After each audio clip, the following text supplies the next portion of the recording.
I sure hope it flies, cried 6-year-old Benny as he jumped to his feet. Do you think it will? There's only one way to find out, said Henry, who was 14. Toss it in the air and see what happens.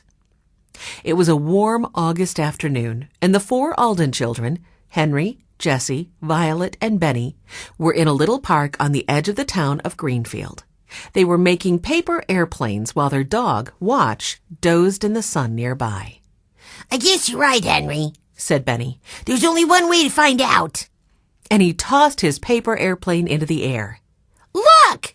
Benny began hopping up and down excitedly. It's flying! Way to go, Benny! 10-year-old Violet clapped her hands and cheered. Jessie, who was 12, gave her little brother a thumbs up. Great job, Benny. Watch, who was awake from his nap, went racing across the park.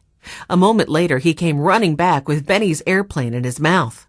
Wagging his tail, the dog dropped the airplane at Benny's feet. Thanks, Watch. As Benny bent to pick it up, a frown crossed his round face. Uh-oh. What is it, Benny? Jessie asked. Watch chewed it up a bit, Benny told her. I don't think it'll fly anymore. Never mind, Benny. Violet had folded a square sheet of purple paper into the shape of an airplane. Then she drew a rainbow pattern on the wings with her colored pencils. You can have this one when I'm done, she offered. Violet was artistic and liked making beautiful things. Sitting down again, Benny shook his head. That's okay, Violet. He shoved the chewed-up airplane into his back pocket. I can make another one in no time. And he reached for another sheet of paper. Just remember, said Jessie, who often acted like a mother to her younger brother and sister, the important thing is to make sure the corners and the ends of the paper fit together when you make the folds. Violet looked up and waved to Mrs. Spencer. Mrs. Spencer was a neighbor and a good friend of the Aldens.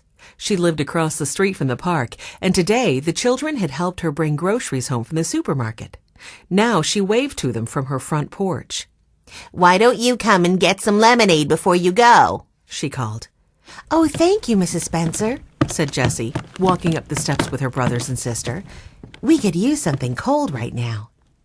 Mrs. Spencer poured lemonade into tall glasses. Then she sighed and smiled. Watching you in the park cheers me up a bit. I remember my school days with my best friend, Millie Manchester. I used to pass her messages on paper airplanes. Really? Benny stared wide-eyed. Did you ever get caught? Yes, I did, Mrs. Spencer replied, as she made herself comfortable on a porch chair. And the teacher made us stay after school. We had to write, I will not throw paper airplanes in school 100 times on the blackboard. Wow! Benny's big eyes grew even rounder. I bet that took a long time. Henry, Jessie, and Violet laughed. They couldn't imagine Mrs. Spencer throwing paper airplanes. She was such a sweet lady, and it was hard to think of her getting into trouble at school. Have we ever told you about our old days, Mrs. Spencer? Jessie asked. When we lived in the boxcar? Why, your grandfather told me. It sounds like quite an adventure, said Mrs. Spencer. After their parents died, the 4 Alden children had run away. For a while, their home was an old abandoned boxcar in the woods. But then their grandfather, James Alden, found them, and he brought his grandchildren to live with him in his big white house in Connecticut. Even the boxcar was given a special place in the backyard. The children often used it as a clubhouse. Did our grandfather tell you about Watch? Benny wanted to know. About how we found him when we were living in the boxcar? Jessie smiled. Mrs. Spencer knows, Benny, she said.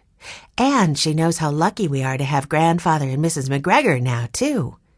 Mrs. McGregor was the Aldens' housekeeper and a wonderful cook. Speaking of Mrs. McGregor, said Benny, it's almost time for lunch, Violet finished for him. This made everyone laugh. The youngest Alden was always thinking about food. Making paper airplanes gives me an appetite, Benny said with a grin. Everything gives you an appetite, Benny, Henry teased. The children thanked Mrs. Spencer for the lemonade and headed home with their paper airplanes.